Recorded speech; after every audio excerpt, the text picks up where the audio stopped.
Electronic devices में last में transistor पढ़ना हमने शुरू किया था और तुमने डायग्राम बनाया था एनपीएन ट्रांजिस्टर का, इसकी वर्किंग के लिए। लेक्चर नंबर 7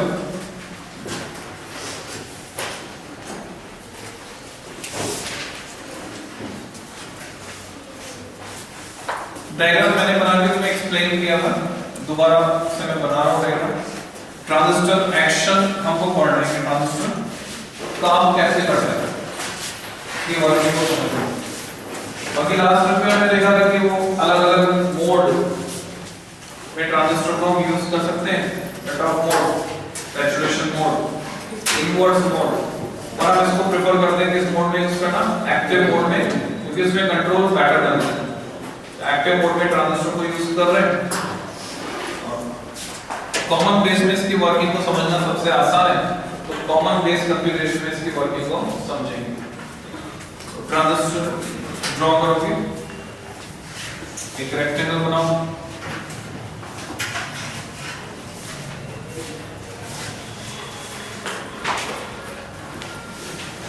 इसमें पार्टीशन करो इस तरह से कि कलेक्टर सबसे बड़ा टुकड़ा निकलना चाहिए, बेस पतला छोटा, एमिटर मॉडरेट।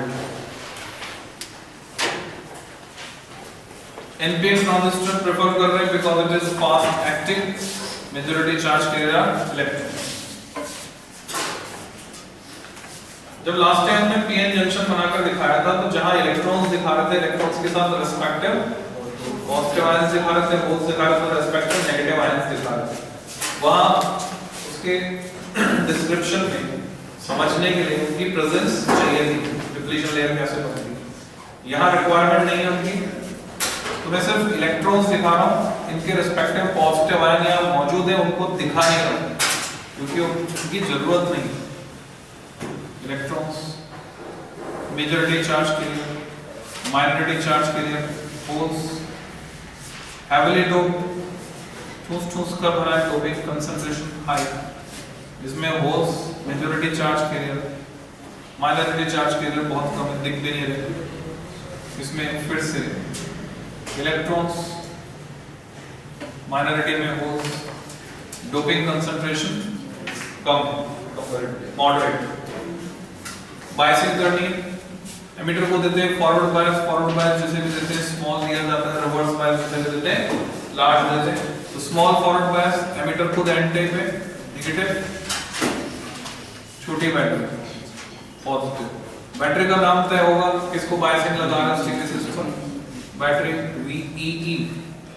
जो कॉमन टर्मिनल है उसको अर्थ के सिंबल से कनेक्ट करके दिखाते हैं।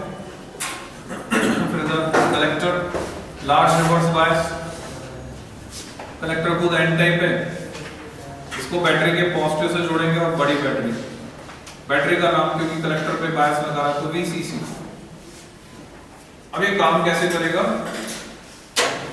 अंडर स्मॉल फॉरवर्ड बायस यहां से इलेक्ट्रॉन्स चलना शुरू करते हैं टुवर्ड्स बेस रीजन, क्योंकि ये नेगेटिव इलेक्ट्रॉन्स को धकेलेगा। मान लो 100 इलेक्ट्रॉन चलकर जाते हैं, तो 100 में से परसेंटेज वाइज बात करें तो 100 में से 2 to 5%, 2 से 5 इलेक्ट्रॉन यहाँ बेस रीजन में होल के साथ कंबाइन हो पाते हैं, क्योंकि होल पतला है और डोपिंग कंसंट्रेशन कम है। रिमेनिंग 95 to 98% इलेक्ट्रॉन आगे पास ऑन हो जाते हैं, क्योंकि जैसे इलेक्ट्रॉन इस रीजन में आएगा, बेस रीजन में, वो बन गया माइनॉरिटी कैरियर। ठीक है, डिप्लीशन लेयर की अगर यहाँ पे डिटेल में तुम्हें बताऊं, तो फॉरवर्ड बायस के कारण ये वाली डिप्लीशन लेयर इस जंक्शन की ये तो छोटी हो जाती है, और ये वाली डिप्लीशन लेयर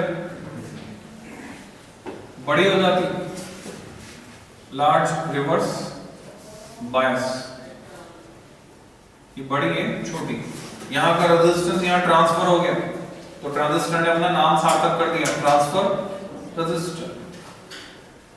पर यहां पर आने के बाद इलेक्ट्रॉन अब मेजॉरिटी चार्ज कैरियर नहीं रहे, क्योंकि ये p टाइप है।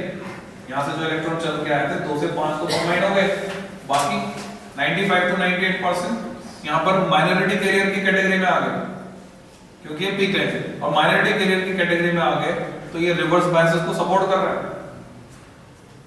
तो उनका ड्रिफ्ट होगा, यहाँ तक डिफ्यूजन हुआ था, इसके आगे ड्रिफ्ट होगा, ड्रिफ्ट होकर कलेक्टर के पास जाएंगे। तो करंट का फ्लो कैसे होगा, जैसे एक इलेक्ट्रॉन यहाँ एक होल के साथ कंबाइन होता है, यहाँ एक होल कम हो गया, यहाँ एक इलेक्ट्रॉन कम हो गया, तो ये वाली बैटरी यहाँ से एक इलेक्ट्रॉन खींच लेती है, डेफिशिएंसी होती है। तो एक इलेक्ट्रॉन खींचेगी तो नया होल क्रिएट हो गया, तो होल कंपेंसेट हो गया। इलेक्ट्रॉन खींच के बैटरी अपने पास तो रखती नहीं, बैटरी तो पंप की तरह काम करती है, ये साइमल्टेनियसली उस इलेक्ट्रॉन को इधर से वापस भेज देती है। तो इलेक्ट्रॉन मूव करेगा ऐसे क्लॉकवाइज, तो करंट मूव करेगी एंटी क्लॉकवाइज, यहाँ पर जो करंट एंटर करेगी वो उसका नाम है बेस करंट, और यहाँ से जो करंट एग्जिट करेगी उसका नाम है एमिटर करंट। ये सिर्फ 2 to 5% कॉम्बिनेशन के कारण, remaining 95 to 98% electrons are passed on to the collector, collector के पास पहुंच गए हैं इकट्ठे हुए, ये बैटरी एक एक करके उनको खींचेगी। जैसे ही इलेक्ट्रॉन यहां से निकल के आएगा इस बैटरी के पास, ये बैटरी उस इलेक्ट्रॉन को इसे दे देगी, ये बैटरी इसको वापस भेज देगी। पूरे ट्रांजिस्टर रीजन में एक इलेक्ट्रॉन जो कम हुआ था इधर से निकलने की वजह से इधर से वापस कंपेंसेट हो जाएगा, फिर से इलेक्ट्रॉन फ्लो हो रहा है क्लॉकवाइज, करंट फ्लो होगी एंटी क्लॉकवाइज। यहाँ जो करंट एंटर करेंगे उसको नाम देंगे कलेक्टर करंट, और यहाँ जो करंट फिर से एग्जिट करेगी वो है emitter current.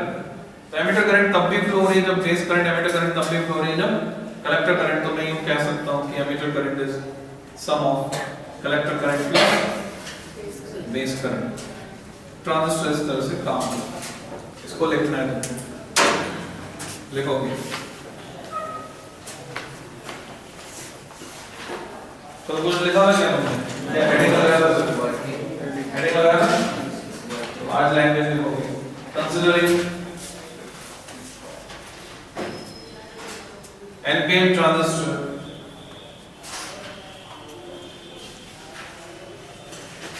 connected in common base configuration. Considering NPN transistor connected in common base configuration shown above. Full stop. Emitter is given small forward bias. Emitter is given small forward bias, and collector is given large reverse bias. Collector is given large reverse bias. Full stop. Paragraph change. वैसे तो हम working लिख रहे हैं, पर शुरू में जब तुमने इनिशियलाइज किया 2-3 लाइन, ये इसकी कंस्ट्रक्शन की, इसमें क्या है, कौन किससे कैसे जुड़ा है वो बताया। अब एक्चुअल वर्किंग है, तो पैराग्राफ चेंज कर दोगे, लिखोगे under small forward bias, short form use कर सकते हैं FB. Under small forward bias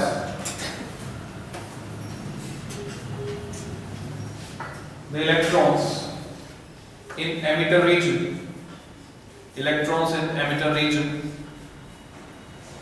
starts moving towards base region.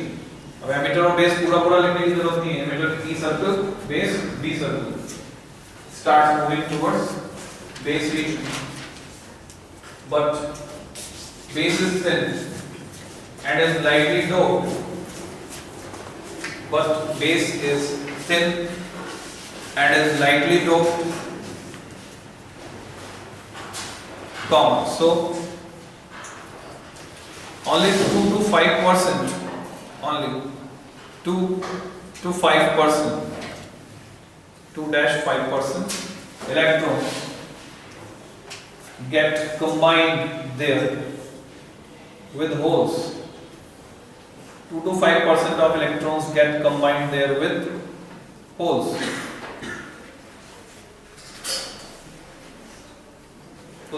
As soon as one electron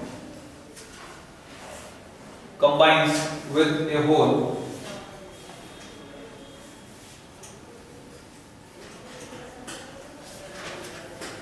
the battery VEE draws an electron from base region. Battery VEE draws an electron from base region bracket में लिखो compensating the hole, compensating with new hole कर दो, compensating with new hole, यानी base region में नया hole बन गया। And supply this electron to emitter, supply this electron to emitter which causes, इसकी वजह से क्या होगा, which causes IB, I subscript B, base current IB to enter and IE to exit, IB to enter and IE to exit। तो stop, ये कितने हिस्से की डिटेल हो, इधर की बात करेंगे, पैराग्राफ चेंज करो। Remaining 95 to 98% of electrons, remaining 95 to 98% of electrons are passed on to the collector,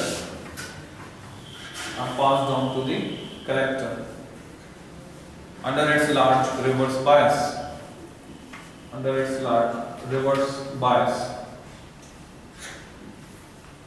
and from there, यहाँ से, and from there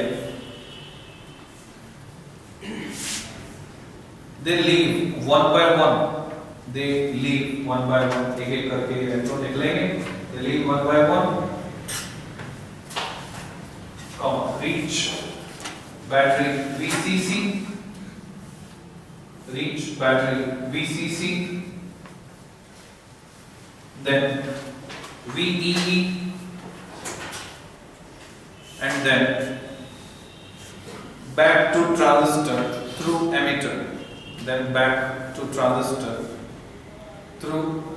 emitter,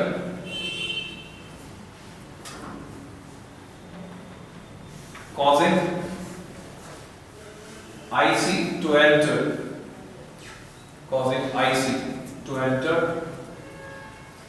and IE to leave once again, IE to leave once again, IC to enter, IC enter कर रही है, IE दोबारा से निकलेगी, IE to leave once again, in this way, इस तरह से क्या रिजल्ट मिला, in this way, we may write करके डैश लगा दो, थ्योरी यहीं तक खत्म। अगली लाइन में ये इक्वेशन लिखोगे, ब्लॉक में I equal to IC plus IB, I equal to IC plus IB। और अगर पहले तुमने ये इक्वेशन लिखी थी अगर डायग्राम के पास, तो वहां पर तुम मार्क कर दोगे ये किस ऑर्डर की है, मिली एम्पियर, ये किस ऑर्डर की है, मिली एम्पियर, और ये माइक्रो एम्पियर। कारण ये हुई 100%, ये हुई 95 to 98%, और ये हुई 2 to 5% कॉम्बिनेशन के साथ। तो ये मिली एम्पियर में वो माइक्रो एम्पियर। तो ट्रांजिस्टर कैसे काम करता है, ऐसे काम करता है। अभी कुछ काम दिया नहीं इसको, ये तो इसकी इंटरनल वर्किंग हमने देख लिया। कोई नया रिक्रूट है जिसकी नौकरी अभी भी लगी है, तो रहने खाने के लिए उसको क्या क्या रिक्वायरमेंट है, खुद का काम चलाना, उसको ट्रेनिंग करेंगे, ट्रेनिंग देंगे, फिर उसको जिम्मेदारी देंगे, बाहर से कोई सिग्नल इनपुट देंगे, फिर ये कुछ आउटपुट देगा, प्रोसेस करेगा। तो पहले इसका बिहेवियर स्टडी करेंगे अच्छे से, कौन सा काम अच्छे से कर सकते हैं। ये तो अभी खुद की व्यवस्था इसकी है। तो अंदाजा लगाने की कोशिश करते हैं, क्या एम्प्लीफिकेशन कर सकता है, कुछ बढ़ाकर दे सकता है, क्या करंट को बढ़ाकर दे सकता है, क्या वोल्टेज को बढ़ाकर दे सकता है, क्या पावर को बढ़ा सकता है। तो सबसे पहले तो हमें क्लियर होना चाहिए एम्प्लीफिकेशन का मतलब क्या होता है। कम्युनिकेशन सिस्टम में भी टर्म आ रही है एम्प्लीफायर या एम्प्लीफिकेशन, तो किसी चीज को बढ़ाना, इसके लिए हम सिमिलर टर्म यूज करते हैं गेन, लाभ। तो अगर मैं कह रहा हूं करंट गेन, या करंट एम्प्लीफिकेशन तो बात एक ही, अगर मैं कह रहा हूं वोल्टेज गेन या वोल्टेज एम्प्लीफिकेशन बात एक ही, पावर गेन या पावर एम्प्लीफिकेशन एक ही बात। तो कैसे नापेंगे इसको? नापेंगे आउटपुट अपॉन इनपुट। अगर मैं नाप लेता हूं आउटपुट करंट, अब आउटपुट करंट कौन सी है तो इसमें टर्मिनल्स को पहचानो, common terminal, basis common terminal. तो बचे दो टर्मिनल, उनमें से एक है इनपुट टर्मिनल, दूसरा है आउटपुट टर्मिनल। ये वाली साइड है सर्किट की इनपुट साइड, जो भी सिग्नल मुझे इनपुट में लगाना है इस साइड से लगाऊंगा। ये सर्किट की आउटपुट साइड, जो भी आउटपुट लेना है इस साइड से। तो ये जो कलेक्टर करंट है भले ही अंदर जा रही है पर ये आउटपुट टर्मिनल की करंट है, इसलिए इसको मैं बोलूंगा आउटपुट करंट। तो IC इज आउटपुट करंट। ये एमिटर टर्मिनल की करंट भले ये बाहर निकल रही है फिर भी मैं इसका नाम क्या रखूंगा? इनपुट करंट, क्योंकि इनपुट साइड की करंट है। अगर ये NPN की जगह PNP ट्रांजिस्टर होता तो ये सारी करंट की डायरेक्शन रिवर्स होती, ये तो अंदर जाती, ये बाहर आती और ये भी बाहर आती, PNP ट्रांजिस्टर। तो करंट अंदर जा रही है बाहर आ रही है, उससे हमें लेना देना नहीं। इनपुट आउटपुट नाम उसकी वजह से नहीं, इनपुट आउटपुट नाम टर्मिनल्स की वजह से, सर्किट्स की वजह से। इनपुट सर्किट की करंट है कि आउटपुट सर्किट। तो अगर मैं चेंज लेता हूं आउटपुट सर्किट की करंट का, उसका रेशियो लेता हूं इनपुट सर्किट की करंट में चेंज से, यानी उधर थोड़ा सा चेंज लगा, इधर चेंज कैसा मिलेगा? अगर वो लार्ज मिलेगा तो गेन हुआ, स्मॉल मिलेगा तो लॉस हुआ। जैसे मैग्निफिकेशन तुम निकालते थे मिरर के लिए, लेंस के लिए, मैग्निफिकेशन 2 आया तो इमेज बढ़कर मिली, -2 आया इमेज बढ़कर मिली पर उल्टी मिली, और मैग्निफिकेशन अगर हाफ आ गया तो 0.5 आ गया तो डिमिनिश हो गई, इमेज छोटी हो गई। यहां पर भी पॉसिबल है। तो एक लाइन खींच दो। अब जो डिटेल बता रहा हूं वो एक असेसमेंट है, ऑब्जर्वेशन टाइप है, इसको कहीं एग्जाम में लिखना नहीं, खुद के समझने के लिए टर्मिनोलॉजी से फैमिलियर करो। तो करंट गेन, इसका दूसरा नाम current amplification factor, current amplification factor. Representation का तरीका कॉमन बेस कॉन्फ़िगरेशन के लिए अल्फा से दिखाते हैं, या फिर हम दिखा सकते हैं A सबस्क्रिप्ट I से। दोनों नोटेशन ओके हैं, दोनों यूज कर, या तो AI, A subscript I stand for current, A stand for amplification, या फिर अल्फा। कॉमन बेस कॉन्फ़िगरेशन होगा तो इसी को दिखाएंगे बीटा से, और कॉमन कलेक्टर होगा तो इसको दिखाएंगे gamma, alpha beta gamma. Gamma तो पढ़ना ही है हमको, अल्फा और बीटा हमें पता होना चाहिए, इनमें रिलेशन भी निकालेंगे आप। तो करंट गेन अल्फा ये दो तरह का हो सकता है। हम जानते हैं जब कोई क्वांटिटी चेंज हो रही होती है, चेंज हो रही है तो उसको बोलते हैं अल्टरनेटिंग नेचर, तो उसको बोलते हैं alternating current gain, alpha subscript AC। अगर ये पता करता हूं तो ये होगा change in output current upon change in input current. और अगर चेंज नहीं हो रही होती है तो अल्फा DC, तो मैं डायरेक्टली निकाल सकता हूं IC अपॉन IE, फिर मुझे चेंज का रेशियो लेने की जरूरत नहीं। पर ट्रांजिस्टर के बारे में एक बात समझ लो, जैसे अभी एट प्रेजेंट में माइक यूज कर रहा हूं, तो इस माइक में भी क्या है, यहां पर तो ट्रांजिस्टर ऑसिलेटर की तरह काम कर रहा है और रिसीवर में ट्रांजिस्टर एम्पलीफायर की तरह काम कर रहा है। ऑसिलेटर की तरह भी काम कर रहा है और एम्पलीफायर भी उसमें, यानी 3 ट्रांजिस्टराइज सर्किट हैं। पहला ट्रांजिस्टराइज सर्किट इलेक्ट्रोमैग्नेटिक वेव बना रहा है, दूसरा ट्रांजिस्टराइज सर्किट रेजोनेंस में उस फ्रीक्वेंसी के साथ काम करके उस इलेक्ट्रोमैग्नेटिक वेव को रिसीव कर रहा है, तीसरा ट्रांजिस्टराइज सर्किट एम्पलीफाई कर रहा है, transistor acting as amplifier, transistor acting as oscillator. Switching अभी इसमें नहीं है, स्विचिंग अलग से पढ़ेंगे। तो मैं जो बोल रहा हूं वो है इनपुट सिग्नल, जो इसको इनपुट में देंगे। ये सिग्नल कैसा है, DC है कि AC है? मैं जो बोल रहा हूं उसमें number of sinusoids, it is combination of sinusoids, जिसकी वजह से क्वालिटी या टिम्बर डिफाइन करते हैं। तुम्हारा दोस्त घर के बाहर से आवाज लगाता है, तुमने उसको देखा नहीं, फिर भी तुम पहचान जाते हो कि कौन सा दोस्त है, आवाज सुन, क्वालिटी टिम्बर। तो नंबर ऑफ साइनसॉइड्स, हार्मोनिक्स, तो कैसा सिग्नल है, AC, अल्टरनेटिव नेचर का। इसकी प्रोसेसिंग करता है transistor. Transistor generally alternating nature के सिग्नल को प्रोसेस करता है, पर कंज्यूम खुद क्या करता है? खुद खाना क्या खाता है? डीसी। खुद खाता है डीसी, प्रोसेस करता है एसी को। तो हमारे ये तो काम का है, ये काम का नहीं। अल्फा डीसी काम नहीं आएगा, अल्फा एसी काम। तो डेल्टा एसी अपॉन डेल्टा आई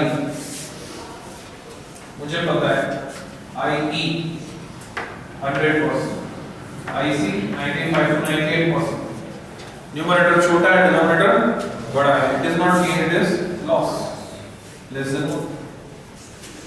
तो कॉमन बेस कॉन्फ़िगरेशन में करंट में कोई गेन नहीं मिला। पर मैं सोच के देखूं, अगर ये कॉमन एमिटर कॉन्फ़िगरेशन होता, यानी ये अल्फा नहीं होता, अल्फा की जगह क्या होता? बीटा होता।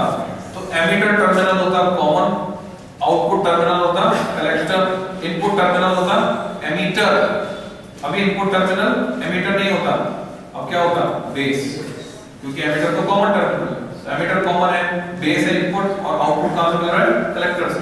तो आउटपुट करंट होती कलेक्टर करंट, इसी की तरह, पर इनपुट करंट होती बेस करंट, और बेस करंट को माइक्रो एम्पीयर के ऑर्डर की, और collector current it will be very much greater than 1, यानी करंट गेन मिलता, करंट एम्प्लीफिकेशन मिलता। तो संभावना है, इसलिए फिर हम चेक करते हैं वोल्टेज गेन के लिए। नेक्स्ट टर्म वोल्टेज गेन, इसको भी तुम वोल्टेज एम्प्लीफिकेशन फैक्टर बोल सकते हो। इसके लिए सिंबल एक ही है हमारे पास, A subscript V। A stand for amplification, V stand for voltage.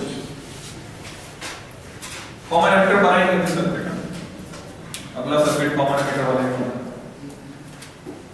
तो हम जानते हैं ओम्स लॉ तो हर जगह वैलिड नहीं, पर relationship V equal to IR हर जगह वैलिड है, क्योंकि ओम्स लॉ ये कहता है कि resistance remain constant, V equal to IR में R कांस्टेंट है, तो वो यूनिवर्सल ट्रुथ नहीं है। पर V इक्वल टू IR ये नहीं कहती कि R कांस्टेंट है, V इक्वल टू IR ये कहती है कि तीनों बदल सकते हैं, और जब भी बदलेंगे इस तरह से बदलेंगे कि V इक्वल टू IR है, तो वो हर जगह वैलिड है। तो मैं V equal to IR use करके AV को लिख सकता हूं। पहले तो लिखा मैंने delta V out, output voltage में चेंज का रेशियो, इनपुट वोल्टेज में चेंज के साथ आउटपुट सर्किट की current delta IC, output circuit का resistance R out, input circuit की करंट इस कॉन्फ़िगरेशन के लिए डेल्टा IE, और इनपुट सर्किट का रेजिस्टेंस RL। ऐसे लिख सकता हूं। और डेल्टा IC और डेल्टा I तो ऑलरेडी लिख चुका हूं, पहले क्या है? अल्फा।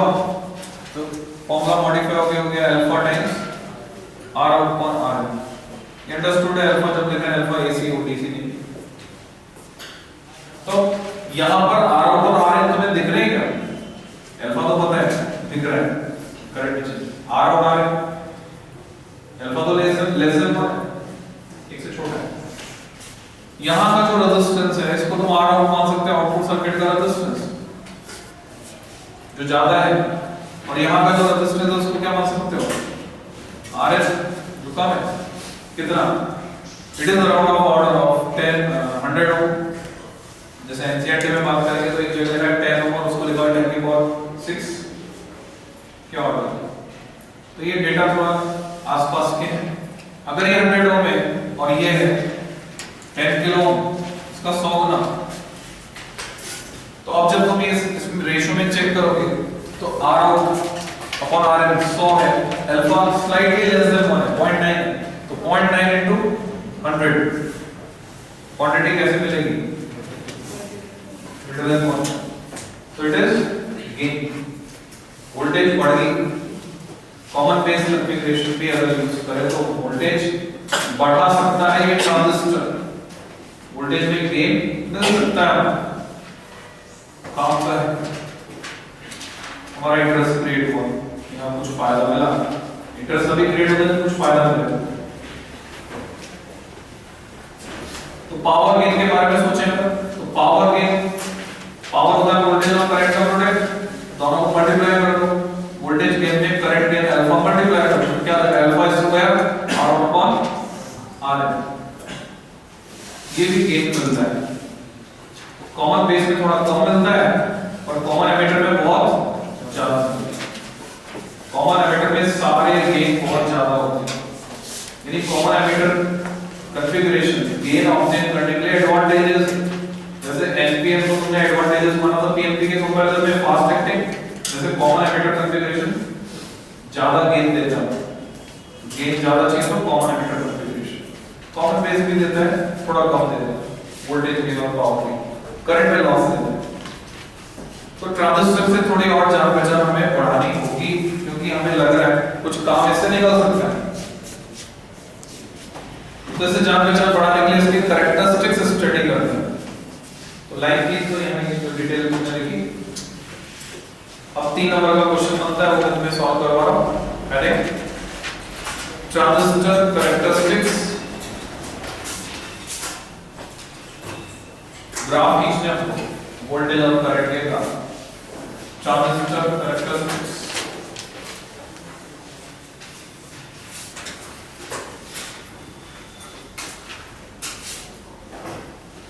ब्रैकेट में लिखोगे base biased NPN transistor,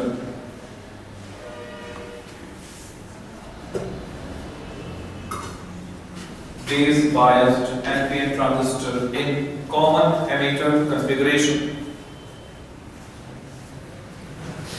emitter को कॉमन रखेंगे तो नेचुरल है बायसिंग कहां लगाओगे, बेस पर। तो कभी तो लिख देते हैं उसको बेस बायस्ड, कभी नहीं लिखते हैं, अंडरस्टूड है। बायसिंग बेस पर लग रही है तो बेस बायस्ड कह सकते हैं। Base biased NPN transistor in common emitter configuration। PNP के लिए भी कैरेक्टरिस्टिक्स सेम है। 1.5 नंबर सर्किट सही बनाने के लिए और बचा हुआ 1.5 नंबर सही सही कैरेक्टरिस्टिक्स खींचने में, ग्राफ सही सही खींचने में। 2 तरह के ग्राफ पूछे जाते हैं, इनपुट एंड आउटपुट कैरेक्टरिस्टिक्स। काफी बार रिपीट हो चुका है क्वेश्चन, तो ये अच्छे से तुम्हें बनाना आना चाहिए। और 2015 कंपार्टमेंट में जो क्वेश्चन आया उसमें तो वर्किंग पूछ ली, तो कभी ऐसे क्वेश्चन आ जाए उसमें घबराना नहीं, एनसीईआरटी में नहीं है वर्किंग, इसकी कॉमन एमिटर कॉन्फ़िगरेशन। तो जैसा मैंने तुम्हें बताया कि जो थ्योरी तुम लिखते हो कॉपी में वो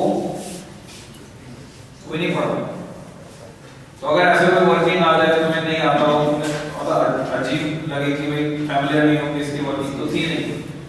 जैसे फॉर एग्जांपल पोटेंशियोमीटर की वर्किंग तुम्हारे सिलेबस में नहीं है, अब तुमसे पूछे वर्क कैसे करना है, तो क्या करना है, घबराना नहीं है, वर्किंग हेडिंग लगाना है। और जितना तुम्हें उसके बारे में पता है कि हाँ कैसे, जैसे तुमने पोटेंशियोमीटर का एक्सपेरिमेंट किया, तुम्हें पता है कि कैसे कंपैरिजन होगा, तो वही वर्किंग है एक्चुअल।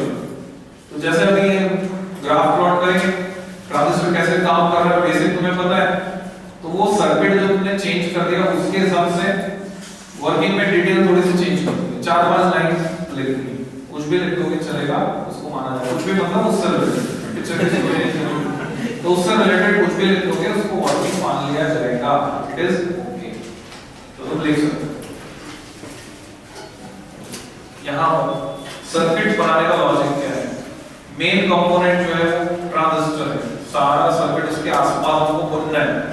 तो इस पिक्चर का हीरो ट्रांजिस्टर, सबसे पहले मैं वो बना रहा हूँ, ये सेंटर है इस सर्किट, ये सेंटर, इसके आसपास सर्किट बना जाएगा। और मजे की बात है कि यही एक सर्किट है जो ट्रांजिस्टर के लिए तैयार करना है, इससे सारे सर्किट बन जाते हैं, बाकी सब सर्किट इसी में से निकल जाएंगे, ट्रांजिस्टर स्विच, ट्रांजिस्टर एम्पलीफायर, सब इसमें से निकल जाएंगे। तो इसको लॉजिकली समझना, लॉजिकली ही बनाना, जैसे जैसे मैं ड्रॉ करता जा रहा हूँ उसी लॉजिक को फॉलो करके बनाते जाओ तो याद हो जाएगा। ड्राइंग की तरह मत बनाना कि हम क्या आसान लग रहा है उसको पहले मुश्किल लग रहा है। और यही सर्किट प्रैक्टिकल में भी काम आता है, प्रैक्टिकल जो है इस पर बेस प्रैक्टिकल है। तो ट्रांजिस्टर की कैरेक्टरिस्टिक्स पढ़ोगे तो उसके लिए प्रैक्टिकल में तुम्हें ट्रांजिस्टर की कैरेक्टरिस्टिक्स बनाने के लिए यही सर्किट बनाना है।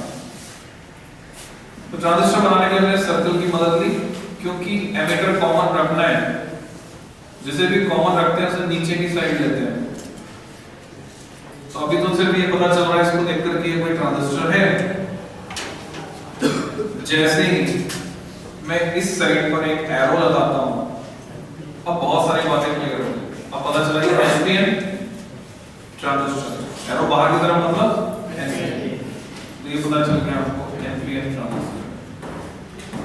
फिर जैसे ही मैं इसको नीचे वाले टर्मिनल को अर्थ के सिंबल से जोड़ता हूं तो मैं पता चल गया कॉमन एमिटर कॉन्फ़िगरेशन। ये एमिटर है, ये कलेक्टर है, ये बेस है और ये कॉमन एमिटर कॉन्फ़िगरेशन। हमारे सिलेबस में सिर्फ एक ही कॉन्फ़िगरेशन है कॉमन एमिटर। एग्जाम में कई बार आता है सर्किट बना के देते हैं पहचानो, सिर्फ एक ही को पहचानना है कॉमन एमिटर कॉन्फ़िगरेशन और कुछ नहीं पहचानना, यही आया। अब इस एरो से हमें ये भी पता चल रहा है करंट कैसे फ्लो होगा। एनपीएन ट्रांजिस्टर जहां पे होगा, जिस भी सर्किट में होगा, हमेशा एमिटर करंट बाहर जाएगा। ये एरो बता रहा है एमिटर करंट बाहर जाएगा।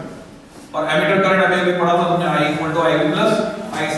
एमिटर करंट बाहर जाएगी तो कलेक्टर करंट और बेस करंट अंदर आएंगे, तो बेस करंट अंदर आ रहा है, कलेक्टर करंट अंदर आ रहा है।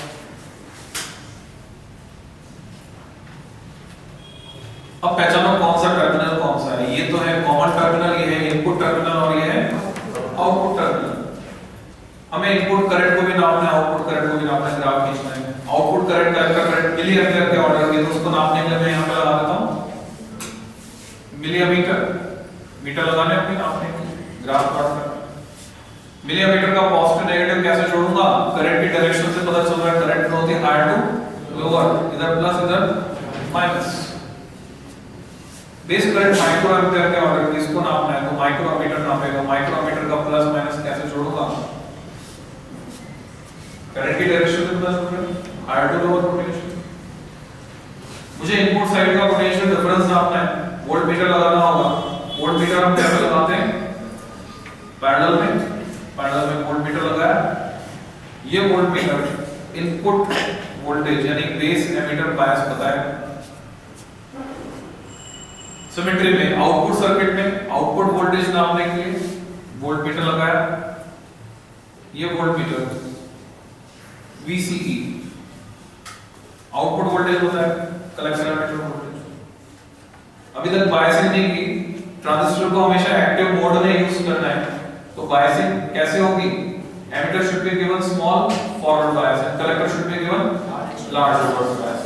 तो एमिटर जो कि एन टाइप को फॉरवर्ड बायस है मतलब नेगेटिव देना चाहिए, इसको नेगेटिव ऑफ द बैटरी से जोड़ूंगा। तो यहां पर मैंने बैटरी बनाई इस तरह से कि उसका नेगेटिव स्मॉल फॉरवर्ड बायस मैंने जोड़ दिया एमिटर। जो बैटरी है अगर वो फिक्स्ड आउटपुट दे तो सिर्फ एक ही रीडिंग मिल सकती है। पता है मोस्ट लॉ के कैरेक्टरिस्टिक फीचर रियोस्टेट लगाया तो इस बैटरी के साथ रियोस्टेट इनबिल्ट है, नहीं वेरिएबल वोल्टेज सप्लाई, तो भी reading variable voltage supply. Battery biasing किस पे लगाने वाली है, बेस पर, तो बेस पर बायसिंग लगाने वाले तो इसका नाम क्या रखेंगे, VB। अब तुम्हें एक बात जो ध्यान में रखनी है, सब तो लॉजिकल सीक्वेंस चल रहा था। यहां सप्लाई डायरेक्ट नहीं देंगे, जैसे तुमने जीना डायोड का सर्किट बनाया था तो एक सीरीज रेजिस्टर लगाया था RS, यहां पर भी एक सीरीज रेजिस्टर लगा दिया। उसको या तो बोलेंगे इनपुट रेजिस्टेंस RN या बोलेंगे RB बेस रेजिस्टेंस, दोनों नोटेशन यूज करते हैं RN और RB। तुम ये भी मान सकते हो कि अंतर्गत भी रेजिस्टेंसेस को रिप्रेजेंट कर रहा है, ऐसा मान सकते हो। ये छोटा होगा क्योंकि फॉरवर्ड बायस, और उस साइड में भी एक रेजिस्टेंस लगाएंगे बड़ा होगा रिवर्स बायस, लोड रेजिस्टेंस भी बोलते हैं। तो ये इनपुट सर्किट तो पूरा हो गया। इस बैटरी के पॉजिटिव नेगेटिव से मुझे ये पता चल गया कि इस वोल्टमीटर के पॉजिटिव नेगेटिव किधर होंगे, इसमें रेजिस्टेंस उस साइड। अब मुझे इसको रिवर्स बायस देना है, कलेक्टर को रिवर्स बायस देना है। कलेक्टर खुद एन टाइप है, बैटरी के पॉजिटिव से जुड़ेगा, और लार्ज रिवर्स बायस देना है तो बड़ी बैटरी ज्यादा सेल बनेगी, उसका नेगेटिव इधर कॉमन, पॉजिटिव इधर, और ये भी वेरिएबल चाहिए। बैटरी का नाम तुम सोच के बता सकते हो, कलेक्टर पे बायसिंग लगा रहे, क्या नाम रहेगा, VCC। यहां पर जो सप्लाई देंगे फिर से एक रेजिस्टेंस, ये ध्यान रखना है। अब की बार रेजिस्टेंस को वर्टिकली लगाएंगे, यहां लगाया था हमने हॉरिजॉन्टली इनपुट साइड में, आउटपुट साइड में वर्टिकली लगाएंगे। इसको या तो बोलते हैं आरसी या बोलते हैं आरएल लोड रेजिस्टेंस या आरसी आउटपुट साइड का रेजिस्टेंस। इस बैटरी के हिसाब से वोल्टमीटर के प्लस माइनस सर्किट पूरा, इसको तुम्हें कम से कम 2 बार विद इन 24 आवर्स प्रैक्टिस करना है लॉजिकल सीक्वेंस में। जिस सीक्वेंस में मैंने बनाया पहले क्या बाद में क्या, बिल्कुल ऐसे बना के प्रैक्टिस करना है। तो तैयार हो जाए। अब इसकी मदद से मैं कैरेक्टरिस्टिक्स ड्रॉ करने वाला हूं। सर्किट बनाकर तुम लैंग्वेज लिखोगे। Considering NPN transistor, connected in common emitter configuration,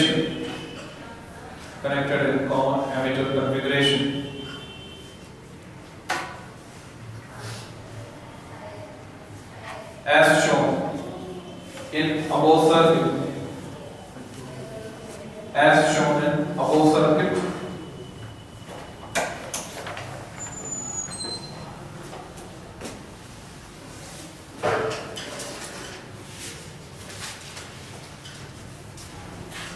we can draw following characteristics. For it, using it, we can draw following characteristics using it. कौन से characteristics? First, input characteristics. Input characteristic.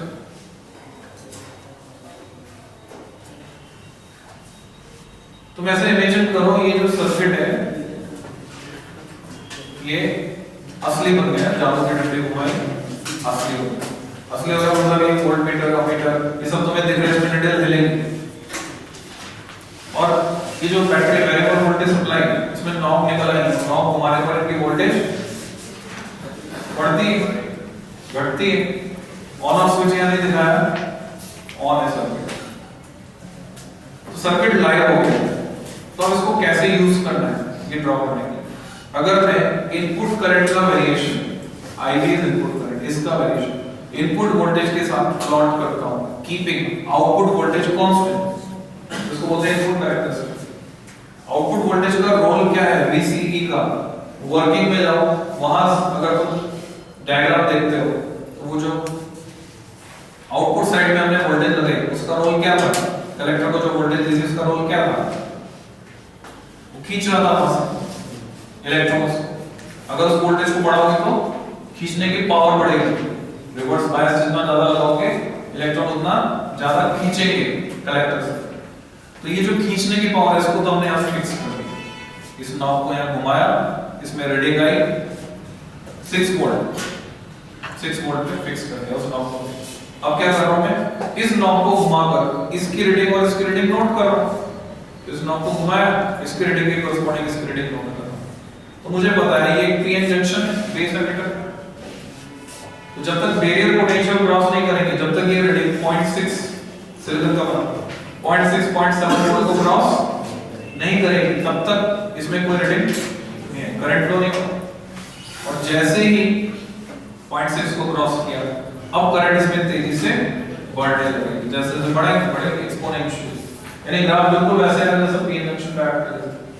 समझ लो, तो तुम लिख सकते हो it shows variation of input current IB, it shows variation of input current IB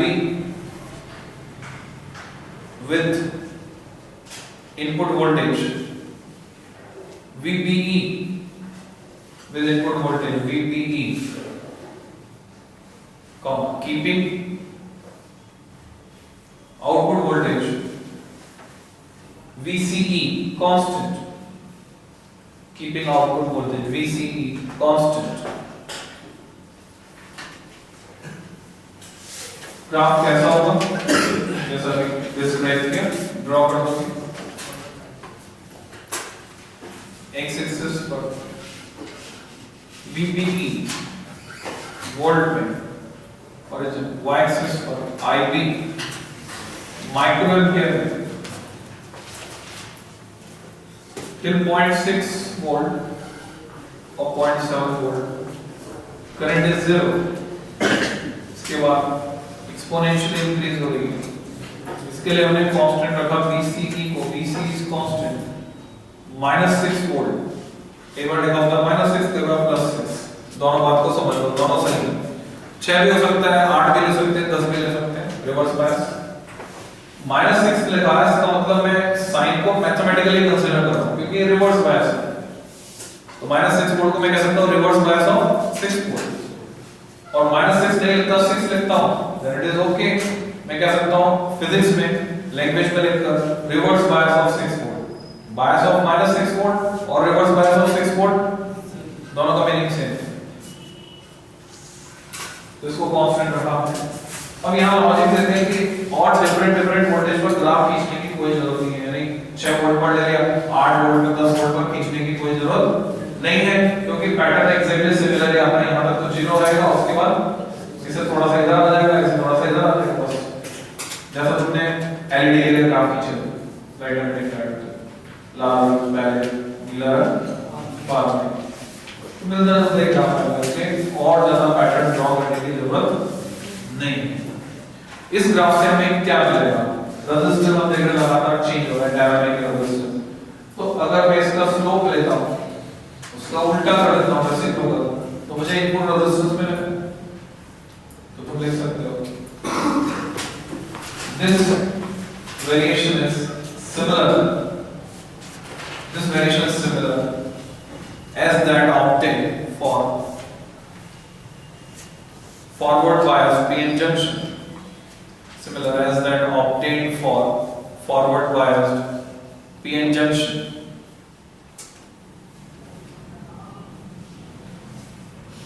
Full stop.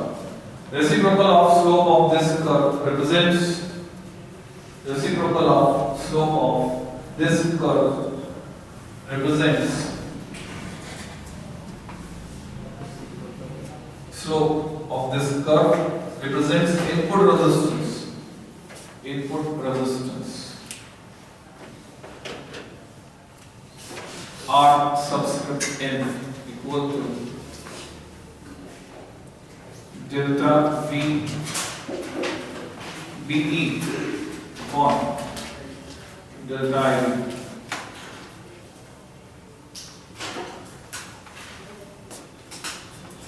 Second, output characteristic.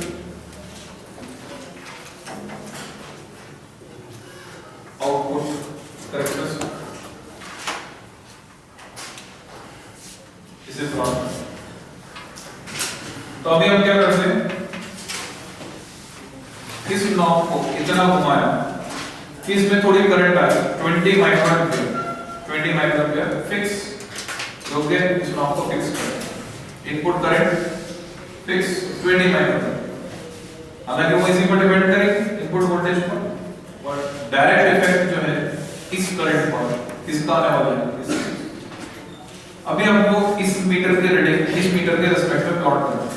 इस metre की रीडिंग यहां से चेंज होगी, तो इस नॉब को घुमाऊंगा, ये मीटर आगे भागेगा और खींचने की पावर बढ़ेगी। खींचने की पावर बढ़ेगी तो जो रास्ते पर रुके हुए इलेक्ट्रॉन थे वो भी पहुंचने लगेंगे, पर एक लिमिट तक। जिस रेट से यहां से छूट रहे हैं उस रेट से जब पहुंचने लग जाएंगे तो उसके बाद अगर मैं खींचने की पावर और भी बढ़ाऊं तो इसमें करंट और बढ़ने वाली नहीं, करंट गेट सैचुरेटेड। शुरू में तो तेजी से बढ़ेगी, जल्दी ही कांस्टेंट हो जाएगी इलेक्ट्रॉन, तो ये बढ़कर कांस्टेंट हो जाएगी। तो उसका ग्राफ कैसा आएगा? वेरिएशन पहले देखते हैं किसका वेरिएशन, इस नॉब को घुमाकर इन दोनों का वेरिएशन हम प्लॉट करते हैं। देखोगे it shows variation of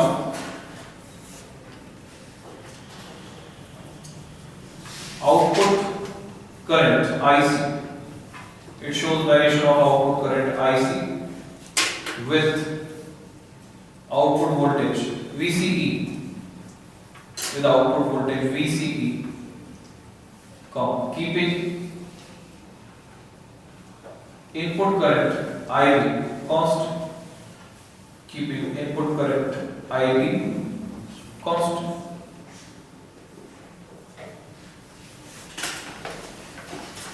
Draw by x-axis पर VCE वोल्ट में, y-axis पर IC मिली एम्पियर में. ग्राफ को लिख दिस, करंट तेजी से बढ़ी, constant. Suppose IB equal to 20 microampere. ये पहला ग्राफ. यहाँ पर हम एक से ज्यादा ग्राफ खींचते हैं. अब मैं क्या करूंगा, ये वेरिएशन मिल गया. अब मैं यहाँ से नॉब को घुमाऊंगा वापस इनपुट साइड से, इतना घुमाऊंगा कि IB हो जाए 40 micro ampere.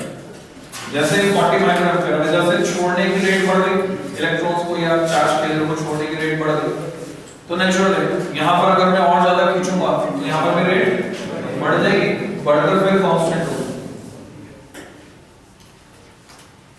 Higher value IB equal to 40 microampere and so on. फिर यहां से बढ़ा सकता हूं 60 माइक्रो एम्पियर.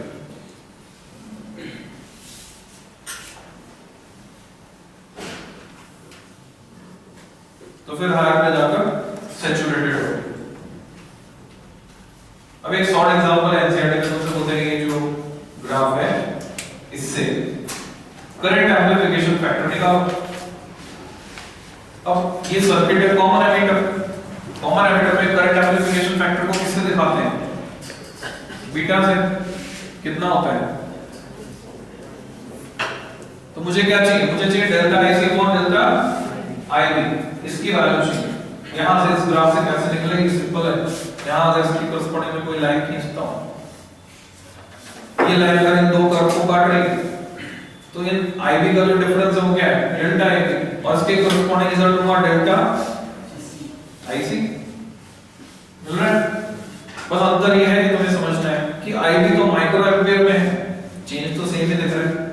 IB तो माइक्रो में और IC मिली में है. Small change in input current causes large change in output current. ये ट्रांजिस्टर के काम करने का तरीका है. इसलिए हमें क्या मिलेगा? Current gain beta. तो बीटा हम इससे कैलकुलेट कर सकते हैं. तो सॉल्व एग्जांपल तुम करके देखो जो दिया हुआ है एनसीईआरटी में घर पे. दूसरा, इसके स्लोप का रेसिप्रोकल अगर निकालता हूं तो जैसे वहां इनपुट रेजिस्टेंस मिला है या आउटपुट रेजिस्टेंस मिला है, तो लिखोगे with increase in VCE, with increase in VCE, comma IC first increases, IC first increases and then get saturated and then get saturated. Full stop.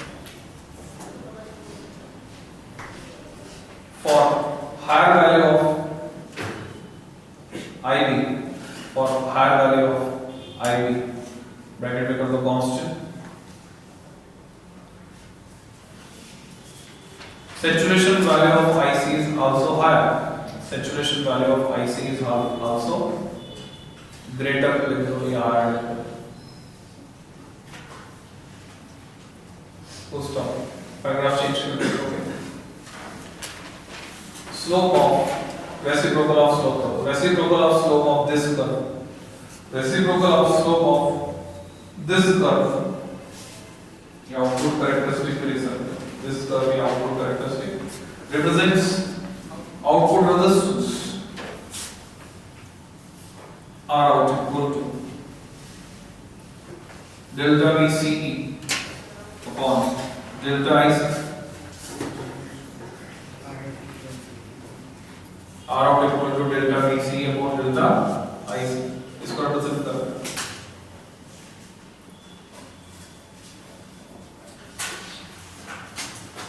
Star mark करके लिखोगे. Using this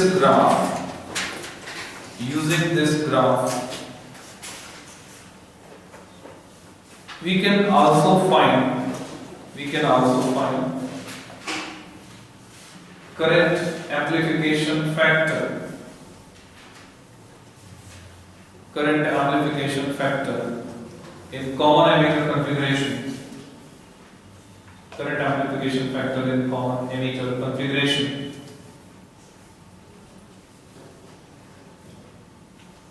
That is beta subscript AC, beta AC equal to delta AC upon delta I. Beta AC equal to delta AC upon delta I. इसको पता लगा? इतनी detail 3 number में पूछे जाता है।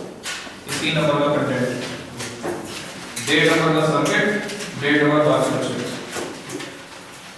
अब एक लाइन लिख दो, इसी की मदद से 2 कैरेक्टरिस्टिक और ड्रॉ करना है।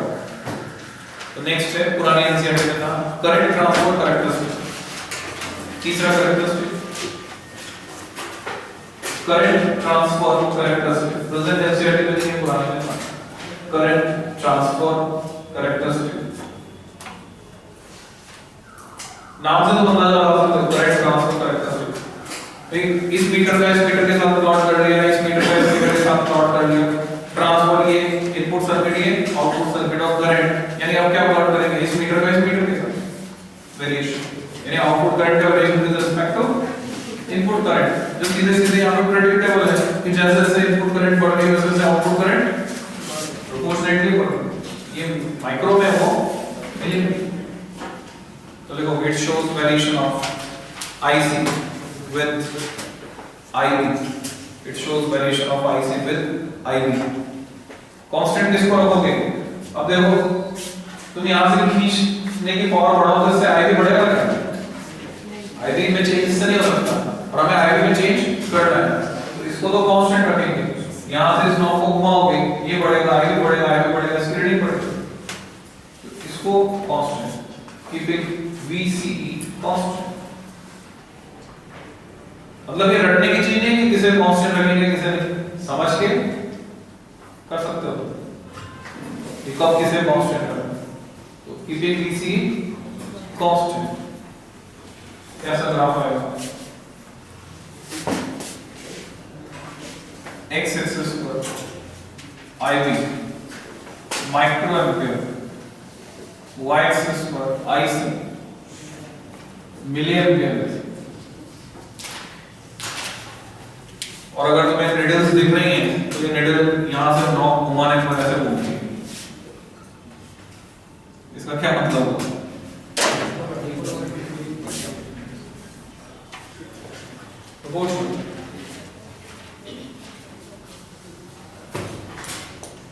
इस ग्राफ का स्लोप निकालो, slope of curve IC upon IB। तुम चाहो तो delta IC upon delta IB निकालो तो भी सेम है। ठीक, इंपॉर्टेंट फैक्ट यहां से रिवील हुआ, पता चला आपको वो क्या, बीटा DC वास्तव में बीटा AC के बराबर है और ये सिंपली क्या है IC अपॉन IB। चेंज होते हैं कांस्टेंट, तो तुम चेंज का रेशियो लो या डायरेक्ट रेशियो लो, इससे इसको बोलते हैं current transfer characteristic.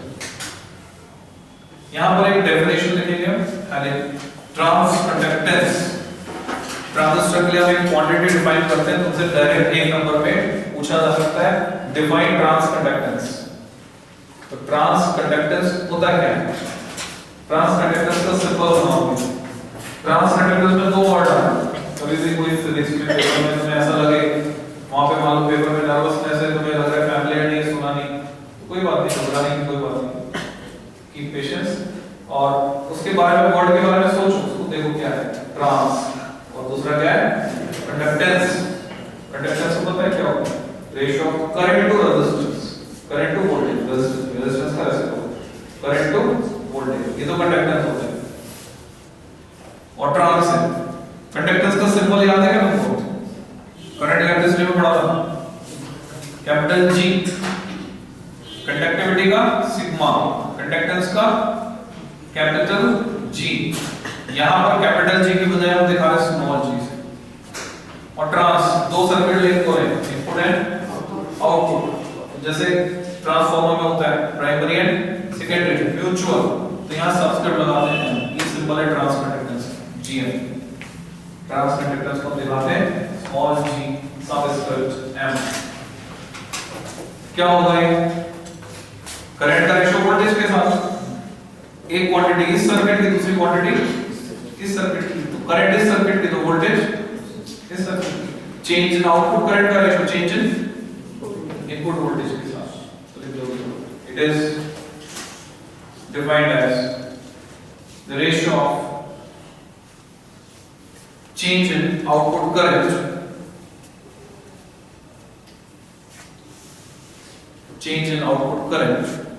to change in input voltage for transistor, change in output current to change in input voltage for transistor।